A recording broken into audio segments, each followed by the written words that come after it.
بسم اللہ الرحمن الرحیم۔ شروع اللہ کا نام لے کر جو بڑا مہربان نہایت رحم والا ہے۔ یہ ایک سورہ ہے جس کو ہم نے نازل کیا اور اس کے احکام کو فرض کر دیا اور اس میں صاف صاف آیتیں نازل کی تاکہ تم یاد رکھو۔ بدکاری کرنے والی عورت اور بدکاری کرنے والا مرد جب ان کی بدکاری ثابت ہو جائے تو دونوں میں سے ہر ایک کو 100 درے مارو، اور اگر تم اللہ اور روز آخر پر ایمان رکھتے ہو تو اللہ کے قانون کو نافذ کرنے میں تمہیں ان پر ہرگز ترس نہ آئے، اور چاہیے کہ ان کی سزا کے وقت مسلمانوں کی ایک جماعت بھی موجود ہو۔ بدکار مرد تو بدکار یا مشرک عورت کے سوا کسی سے نکاح نہیں کرتا، اور بدکار عورت کو بھی بدکار یا مشرک مرد کے سوا اور کوئی نکاح میں نہیں لاتا، اور یہ یعنی بدکار عورت سے نکاح کرنا مومنوں پر حرام ہے۔ اور جو لوگ پرہیزگار عورتوں کو بدکاری کا عیب لگائیں اور اس پر 4 گواہ نہ لائیں تو ان کو 80 درے مارو، اور کبھی ان کی شہادت قبول نہ کرو، اور یہی بد کردار ہیں۔ ہاں، جو اس کے بعد توبہ کر لیں اور اپنی حالت سنوار لیں تو اللہ بھی بخشنے والا ہے، مہربان ہے۔ اور جو لوگ اپنی بیویوں پر بدکاری کی تہمت لگائیں اور خود ان کے سوا اور گواہ نہ ہوں تو ہر ایک کی شہادت یہ ہے کہ پہلے تو 4 بار اللہ کی قسم کھائے کہ بے شک وہ سچا ہے، اور 5ویں بار یہ کہے کہ اگر وہ جھوٹا ہو تو اس پر اللہ کی لعنت۔ اور عورت سے سزا کو یہ بات ٹال سکتی ہے کہ وہ پہلے 4 بار اللہ کی قسم کھائے کہ بے شک یہ جھوٹا ہے، اور 5ویں دفعہ یوں کہے کہ اگر یہ سچا ہو تو مجھ پر اللہ کا غضب نازل ہو۔ اور اگر تم پر اللہ کا فضل اور اس کی مہربانی نہ ہوتی تو بہت سی خرابیاں پیدا ہو جاتی۔ اور یہ کہ اللہ توبہ قبول کرنے والا ہے، حکیم ہے۔ جن لوگوں نے یہ بہتان باندھا ہے وہ تمہیں میں سے ایک جماعت ہے، اس کو اپنے حق میں برا نہ سمجھنا، بلکہ وہ تمہارے لیے اچھا ہے۔ ان میں سے جس شخص نے گناہ کا جتنا حصہ لیا اس کے لیے اتنا وبال ہے، اور جس نے ان میں سے اس بہتان کا بڑا بوجھ اٹھایا ہے اس کو بڑا عذاب ہوگا۔ جب تم نے وہ بات سنی تھی تو مومن مردوں اور عورتوں نے کیوں اپنے دلوں میں نیک گمان نہ کیا، اور کیوں نہ کہہ دیا کہ یہ کھلم کھلا بہتان ہے؟ یہ بہتان لگانے والے اپنی بات کی تصدیق کے لیے 4 گواہ کیوں نہ لائے؟ تو جب یہ گواہ نہیں لا سکے تو اللہ کے نزدیک یہی جھوٹے ہیں۔ اور اگر دنیا اور آخرت میں تم پر اللہ کا فضل اور اس کی رحمت نہ ہوتی تو جس شغل میں تم منہمک تھے اس کی وجہ سے تم پر بڑا سخت عذاب نازل ہوتا۔ جب تم اپنی زبانوں سے اس کا ایک دوسرے سے ذکر کرتے تھے اور اپنے منہ سے ایسی بات کہتے تھے جس کا تم کو کچھ بھی علم نہ تھا، اور تم اسے ایک ہلکی بات سمجھتے تھے، حالانکہ اللہ کے نزدیک وہ بڑی بھاری بات تھی۔ اور جب تم نے اسے سنا تھا تو کیوں نہ کہہ دیا کہ ہمیں شایع نہیں کہ ایسی بات زبان پر لائیں؟ پروردگار تو پاک ہے، یہ تو بہت بڑا بہتان ہے۔ اللہ تمہیں نصیحت کرتا ہے کہ اگر مومن ہو تو پھر کبھی ایسا کام نہ کرنا، اور اللہ تمہارے سمجھانے کے لیے اپنی آیتیں کھول کھول کر بیان فرماتا ہے، اور اللہ جاننے والا ہے، حکمت والا ہے۔ جو لوگ اس بات کو پسند کرتے ہیں کہ مومنوں میں بے حیائی یعنی تہمت بدکاری کی خبر پھیلے، ان کو دنیا اور آخرت میں دکھ دینے والا عذاب ہوگا، اور اللہ جانتا ہے اور تم نہیں جانتے۔ اور اگر تم پر اللہ کا فضل اور اس کی رحمت نہ ہوتی تو کیا کچھ نہ ہوتا، مگر وہ کریم ہے، اور یہ کہ اللہ نہایت مہربان ہے، رحیم ہے۔ مومنوں، شیطان کے قدموں پر نہ چلنا، اور جو شخص شیطان کے قدموں پر چلے گا تو شیطان تو بے حیائی کی باتیں اور برے کام ہی بتائے گا۔ اور اگر تم پر اللہ کا فضل اور اس کی مہربانی نہ ہوتی تو ایک شخص بھی تم میں پاک نہ ہو سکتا، مگر اللہ جس کو چاہتا ہے پاک کر دیتا ہے، اور اللہ سننے والا ہے، جاننے والا ہے۔ اور جو لوگ تم میں صاحب فضل اور صاحب مال ہیں وہ اس بات کی قسم نہ کھائیں کہ رشتہ داروں اور محتاجوں اور وطن چھوڑ جانے والوں کو کچھ نہیں دیں گے، اور ان کو چاہیے کہ معاف کر دیں اور درگزر کریں۔ کیا تم پسند نہیں کرتے کہ اللہ تم کو بخش دے؟ اور اللہ تو بخشنے والا ہے، مہربان ہے۔ جو لوگ پرہیزگار اور برے کاموں سے بے خبر اور ایماندار عورتوں پر بدکاری کی تہمت لگاتے ہیں ان پر دنیا اور آخرت دونوں میں لعنت ہے، اور ان کو سخت عذاب ہوگا، یعنی قیامت کے روز جس دن ان کی زبانیں اور ہاتھ اور پاؤں سب ان کے کاموں کی گواہی دیں گے۔ اس دن اللہ ان کو ان کے اعمال کا پورا پورا اور ٹھیک ٹھیک بدلہ دے گا، اور ان کو معلوم ہو جائے گا کہ اللہ برحق اور حق کو ظاہر کرنے والا ہے۔ ناپاک عورتیں ناپاک مردوں کے لیے ہیں، اور ناپاک مرد ناپاک عورتوں کے لیے، اور پاک عورتیں پاک مردوں کے لیے ہیں، اور پاک مرد پاک عورتوں کے لیے۔ یہ پاک لوگ ان جھوٹوں کی باتوں سے بری ہیں اور ان کے لیے بخشش اور نیک روزی ہے۔ مومنو، اپنے گھروں کے سوا دوسرے لوگوں کے گھروں میں گھر والوں سے اجازت لیے اور ان کو سلام کیے بغیر داخل نہ ہوا کرو، یہ تمہارے حق میں بہتر ہے، اور ہم یہ نصیحت اس لیے کرتے ہیں کہ شاید تم یاد رکھو۔ پھر اگر تم گھر میں کسی کو موجود نہ پاؤ تو جب تک تم کو اجازت نہ دی جائے اس میں مت داخل ہو، اور اگر یہ کہا جائے کہ اس وقت لوٹ جاؤ تو لوٹ جایا کرو، یہ تمہارے لیے بڑی پاکیزگی کی بات ہے، اور جو کام تم کرتے ہو اللہ سب جانتا ہے۔ ہاں، اگر تم کسی ایسے مکان میں جاؤ جس میں کوئی نہ بستا ہو اور اس میں تمہارا اسباب رکھا ہو تو تم پر کچھ گناہ نہیں، اور جو کچھ تم ظاہر کرتے ہو اور جو پوشیدہ کرتے ہو اللہ کو سب معلوم ہے۔ مومن مردوں سے کہہ دو کہ اپنی نظریں نیچی رکھا کریں اور اپنی شرمگاہوں کی حفاظت کیا کریں، یہ ان کے لیے بڑی پاکیزگی کی بات ہے، اور جو کام یہ کرتے ہیں اللہ ان سے خبردار ہے۔ اور مومن عورتوں سے کہہ دو کہ وہ بھی اپنی نگاہیں نیچی رکھا کریں اور اپنی شرمگاہوں کی حفاظت کیا کریں، اور اپنی آرائش یعنی زیور کے مقامات کو ظاہر نہ ہونے دیا کریں مگر جو اس میں سے کھلا رہتا ہو، اور اپنے سینوں پر اوڑھنیاں اوڑھے رہا کریں، اور اپنے خاوند اور باپ اور خسر اور بیٹوں اور خاوند کے بیٹوں اور بھائیوں اور بھتیجوں اور بھانجوں اور اپنی جیسی مومن عورتوں اور لونڈی غلاموں کے سوا نیز ان خدام کے جو عورتوں کی خواہش نہ رکھیں، یا ایسے لڑکوں کے جو عورتوں کے پردے کی چیزوں سے واقف نہ ہوں۔ غرض ان لوگوں کے سوا کسی پر اپنی زینت اور سنگھار کے مقامات کو ظاہر نہ ہونے دیں، اور اپنے پاؤں ایسے طور سے زمین پر نہ مارے کہ جھنکار کانوں میں پہنچے اور ان کا پوشیدہ زیور معلوم ہو جائے۔ اور مومنو، سب اللہ کے آگے توبہ کرو تاکہ فلاح پاؤ، اور اپنی قوم کی بیوہ عورتوں کے نکاح کر دیا کرو، اور اپنے غلاموں اور لونڈیوں کے بھی جو نیک ہوں نکاح کر دیا کرو۔ اگر وہ مفلس ہوں گے تو اللہ ان کو اپنے فضل سے غنی کر دے گا، اور اللہ بہت وسعت والا ہے، سب کچھ جاننے والا ہے۔ اور جن کو بیاہ کا مقدور نہ ہو وہ پاک دامنی کو اختیار کیے رہیں یہاں تک کہ اللہ ان کو اپنے فضل سے غنی کر دے۔ اور جو غلام تم سے مکاتبت یعنی مال دے کر پروانہ آزادی کی تحریر چاہیں، اگر تم ان میں صلاحیت اور نیکی پاؤ تو ان سے مکاتبت کر لو، اور اللہ نے جو مال تم کو بخشا ہے اس میں سے ان کو بھی دو۔ اور اپنی باندیوں کو اگر وہ پاک دامن رہنا چاہیں تو دنیاوی زندگی کے فوائد حاصل کرنے کے لیے بدکاری پر مجبور نہ کرنا، اور جو ان کو مجبور کرے گا تو ان بیچاریوں کے مجبور کیے جانے کے بعد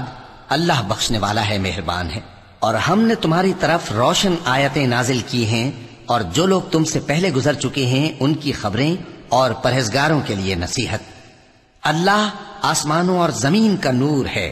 اس کے نور کی مثال ایسی ہے کہ گویا ایک طاق ہے جس میں ایک چراغ ہے، اور چراغ ایک قندیل میں ہے، اور قندیل ایسی صاف شفاف ہے کہ گویا موتی کا سا چمکتا ہوا تارا ہے۔ اس میں ایک مبارک درخت کا تیل جلایا جاتا ہے یعنی زیتون کا، کہ نہ مشرق کی طرف ہے نہ مغرب کی طرف۔ ایسا معلوم ہوتا ہے کہ اس کا تیل خواہ آگ اسے نہ بھی چھوئے جلنے کو تیار ہے، بڑی روشنی پر روشنی ہو رہی ہے۔ اللہ اپنے نور سے جس کو چاہتا ہے سیدھی راہ دکھاتا ہے، اور اللہ جو مثالیں بیان فرماتا ہے تو لوگوں کے سمجھانے کے لیے، اور اللہ ہر چیز سے واقف ہے۔ وہ قندیل ان گھروں میں ہے جن کے بارے میں اللہ نے ارشاد فرمایا ہے کہ بلند کیے جائیں اور وہاں اللہ کے نام کا ذکر کیا جائے، اور ان میں صبح و شام اس کی تسبیح کرتے ہیں۔ ایسے لوگ جن کو اللہ کے ذکر اور نماز پڑھنے اور زکوٰۃ دینے سے نہ سوداگری غافل کرتی ہے نہ خرید و فروخت، وہ اس دن سے جب دل خوف اور گھبراہٹ کے سبب الٹ جائیں گے اور آنکھیں اوپر چڑھ جائیں گی ڈرتے ہیں، تاکہ اللہ ان کو ان کے اعمال کا بہت اچھا بدلہ دے اور اپنے فضل سے زیادہ بھی عطا فرمائے۔ اور اللہ جس کو چاہتا ہے بے حساب رزق دیتا ہے۔ اور جن لوگوں نے کفر کیا ان کے اعمال کی مثال ایسی ہے جیسے میدان میں ریت کہ پیاسا اسے پانی سمجھے، یہاں تک کہ جب اس کے پاس آئے تو اسے کچھ بھی نہ پائے، اور اللہ ہی کو اپنے پاس دیکھے تو وہ اسے اس کا حساب پورا پورا چکا دے، اور اللہ جلد حساب کرنے والا ہے۔ یا ان کے اعمال کی مثال ایسی ہے جیسے گہرے سمندر میں اندھیرے جس پر لہر چڑھی چلی آتی ہو اور اس کے اوپر اور لہر آ رہی ہو اور اس کے اوپر بادل ہو، غرض اندھیرے ہی اندھیرے ہوں، ایک پر ایک چھایا ہوا، جب اپنا ہاتھ نکالے تو کچھ نہ دیکھ سکے۔ اور جس کو اللہ روشنی نہ دے اس کو کہیں بھی روشنی نہیں مل سکتی۔ کیا تم نے نہیں دیکھا کہ جو لوگ آسمانوں اور زمین میں ہیں اللہ کی تسبیح کرتے رہتے ہیں، اور پر پھیلائے ہوئے پرندے بھی، اور سب اپنی نماز اور تسبیح کے طریقے سے واقف ہیں، اور جو کچھ وہ کرتے ہیں سب اللہ کو معلوم ہے، اور آسمان اور زمین کی بادشاہی اللہ ہی کے لیے ہے، اور اللہ ہی کی طرف لوٹ کر جانا ہے۔ کیا تم نے نہیں دیکھا کہ اللہ ہی بادلوں کو چلاتا ہے، پھر ان کو آپس میں ملا دیتا ہے، پھر ان کو تہ بتہ کر دیتا ہے، پھر تم دیکھتے ہو کہ بادل سے مے نکل کر برس رہا ہے، اور آسمان میں جو اولوں کے پہاڑ ہیں ان سے اولے نازل کرتا ہے، تو جس پر چاہتا ہے اس کو برسا دیتا ہے، اور جس سے چاہتا ہے ہٹا رکھتا ہے، اور بادل میں جو بجلی ہوتی ہے اس کی چمک آنکھوں کو خیرہ کر کے بینائی کو اچ کے لیے جاتی ہے۔ اللہ ہی رات اور دن کو بدلتا رہتا ہے، اہل بصارت کے لیے اس میں بڑی عبرت ہے۔ اور اللہ ہی نے ہر چلنے پھرنے والے جاندار کو پانی سے پیدا کیا، تو ان میں سے بعض ایسے ہیں کہ پیٹ کے بل چلتے ہیں، اور بعض ایسے ہیں جو 2 پاؤں پر چلتے ہیں، اور بعض ایسے ہیں جو 4 پاؤں پر چلتے ہیں۔ اللہ جو چاہتا ہے پیدا کرتا ہے، بے شک اللہ ہر چیز پر قادر ہے۔ ہم ہی نے روشن آیتیں نازل کی ہیں، اور اللہ جس کو چاہتا ہے سیدھے راستے کی طرف ہدایت کرتا ہے۔ اور بعض لوگ کہتے ہیں کہ ہم اللہ پر اور رسول پر ایمان لائے اور ان کا حکم مان لیا، پھر اس کے بعد ان میں سے ایک فریق پھر جاتا ہے، اور یہ لوگ صاحب ایمان ہی نہیں ہیں، اور جب ان کو اللہ اور اس کے رسول کی طرف بلایا جاتا ہے تاکہ پیغمبر ان کا قضیہ چکا دیں، تو ان میں سے ایک فریق منہ پھیر لیتا ہے، اور اگر ان کو حق ملتا ہو تو اس کی طرف قبول کر کے چلے آتے ہیں۔ کیا ان کے دلوں میں بیماری ہے، یا یہ شک میں ہیں، یا ان کو یہ خوف ہے کہ اللہ اور اس کا رسول ان پر ظلم کریں گے؟ نہیں، بلکہ یہ خود ہی ظالم ہے۔ مومنوں کی تو یہ بات ہے کہ جب اللہ اور اس کے رسول کی طرف بلائے جائیں تاکہ وہ ان میں فیصلہ کریں، تو کہیں کہ ہم نے حکم سن لیا اور مان لیا، اور یہی لوگ فلاح پانے والے ہیں۔ اور جو شخص اللہ اور اس کے رسول کی فرما برداری کرے گا اور اس سے ڈرے گا اور اس کا تقوی اختیار کرے گا، تو ایسے ہی لوگ مراد کو پہنچنے والے ہیں۔ اور یہ اللہ کی سخت سخت قسمیں کھاتے ہیں کہ اگر تم ان کو حکم دو تو سب گھروں سے نکل کھڑے ہوں۔ کہہ دو کہ قسمیں مت کھاؤ، پسندیدہ فرما برداری درکار ہے،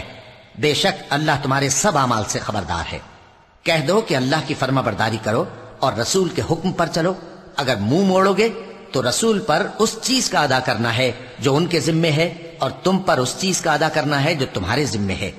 اور اگر تم ان کے فرمان پر چلو گے تو سیدھا رستہ پالو گے، اور رسول کے ذمے تو صاف صاف پہنچا دینا ہے۔ جو لوگ تم میں سے ایمان لائے اور نیک کام کرتے رہے، ان سے اللہ کا وعدہ ہے کہ ان کو ملک کا حاکم بنا دے گا، جیسا ان سے پہلے لوگوں کو حاکم بنایا تھا، اور ان کے دین کو جسے اس نے ان کے لیے پسند کیا ہے مستحکم و پائیدار کرے گا، اور خوف کے بعد ان کو امن بخشے گا۔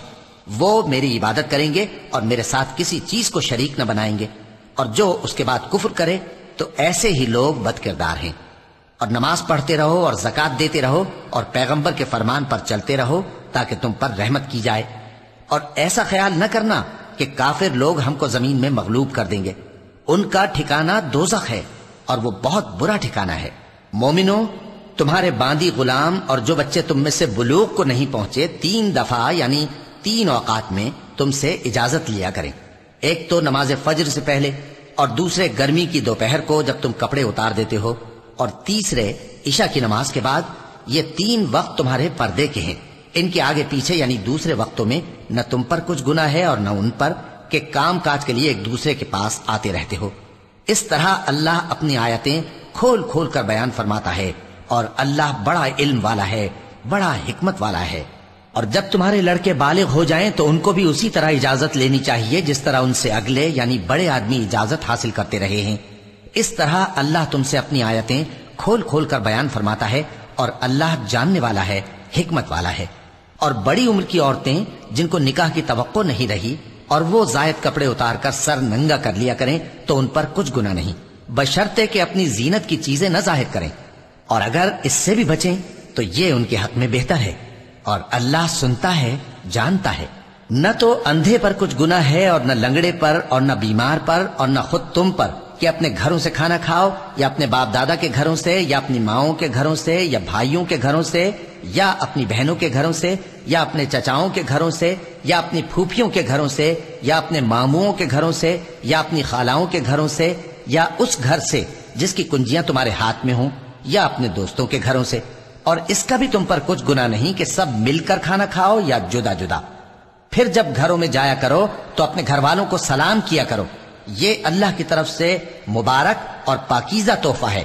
اس طرح اللہ اپنی آیتیں کھول کھول کر بیان فرماتا ہے تاکہ تم سمجھو۔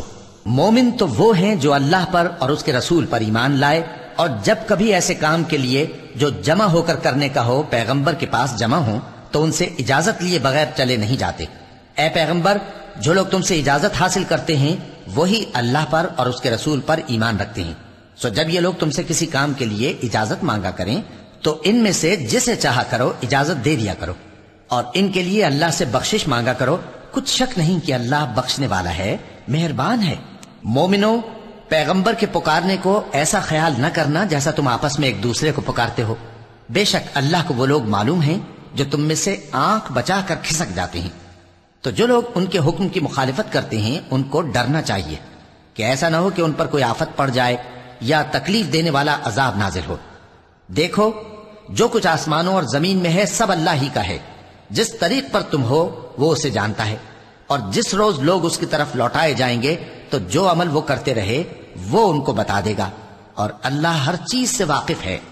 صدق اللہ